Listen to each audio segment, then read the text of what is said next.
అవును 10,000 రూపాయల దగ్గర నుంచి ఇవన్నీ బాబు గారు ఇస్తారు, మేము ఇస్తాం మా ప్రభుత్వం అన్నారు. బాబు గారు ఇస్తారు కూడా మా ప్రభుత్వం ఇస్తుందని చెప్పారు పవన్ కళ్యాణ్. ఇప్పుడు అస్సలు నోరు మీద పట్ల దాని మీద. పైగా ఏ టైము లెక్క లేదు, ఎప్పుడు వస్తుందో తెలియదు, ఎప్పుడు పోతుందో తెలియదు. వస్తే పండగ చేసుకోపో, రాకపోతే నీ కర్మ. ఎలాగైనా మోసపోయినట్టే. వీళ్ళు చెప్పిన దాని ప్రకారం చూసినా ఏడాది అయిపోయింది, ఇవ్వలేదు కాబట్టి వాళ్ళు 5 ఏళ్ళకి లెక్కలు చెప్పారు కాబట్టి ఇప్పుడు ఏడాది లాసే, మోసపోయినట్టే ఒక రకంగా ఏడాది పాటు.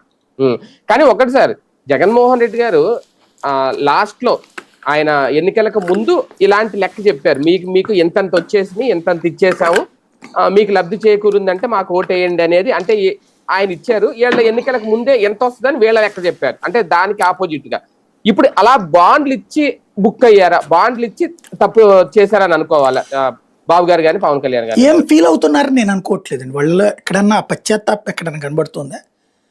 లేదు, మర్చిపోయి ఉంటారు బాండ్ ఇచ్చామని సంగతి. కాదు, దాన్ని ఓవర్ లుక్ చేస్తారు తెలివిగా. అదే అదే అసలు అదేదో టాపిక్కే కాదన్నట్టు ప్రవర్తిస్తారు. ఎవడో గంజాయి ఎవడు అంటాడు, లేకపోతే ఇంకోటి బెట్టింగ్ అంటారు. అట్లాంటిది ఒక భావోద్వేగభరితమైన స్టేట్మెంట్లు ఇచ్చి రాష్ట్రం ఆయన నాశనం చేసేస్తుంటే మేము కాపాడుతున్నాం, ఆయన నాశనం చేసేస్తుంటే మేము కాపాడుతున్నాం. రోసయ్య గారు అనుకుంటా అప్పుడు అసెంబ్లీలో చెప్పుకొచ్చారు, చంద్రబాబు దగ్గర ఒక విధానము పాలసీ ఉండదు, డెవలప్మెంట్ ఎజెండా ఉండదు. ఆయన తెలివిగా చేసేది ఏంటంటే కాంగ్రెస్ చేసిన వాటన్నిటినీ కూడా అవన్నీ వాళ్ళు నాశనం చేసేస్తున్నా, నేను వస్తే బాగు చేస్తానంటాడు. 5 ఏళ్లలో కాంగ్రెస్ మేము బాగు చేస్తున్నవే సరిపోయిందని చెప్తాడు అంత అయిపోయాక. అందుకనే ప్రజలు అక్కడ పక్కన పెడతారు. ఎందుకంటే కాంగ్రెస్ టైంలో కొన్ని సంక్షేమాలు తెస్తాము, కొన్ని డెవలప్మెంట్లు చేస్తాము, ఆ చేసిన దాని మీద విమర్శలతో 5 ఏళ్ళు గడిపేస్తాడు. ఈయనేం చేయడు, చెప్పండి ఒక్క పథకం ఆయన పేరుది అని అడిగాడు రోసయ్య అసెంబ్లీలోని. ఇప్పటికి చెప్పండి తెలుగుదేశం పథకం ఏంటి? బ్రాండింగ్. చంద్రబాబు పథకం ఏంటి?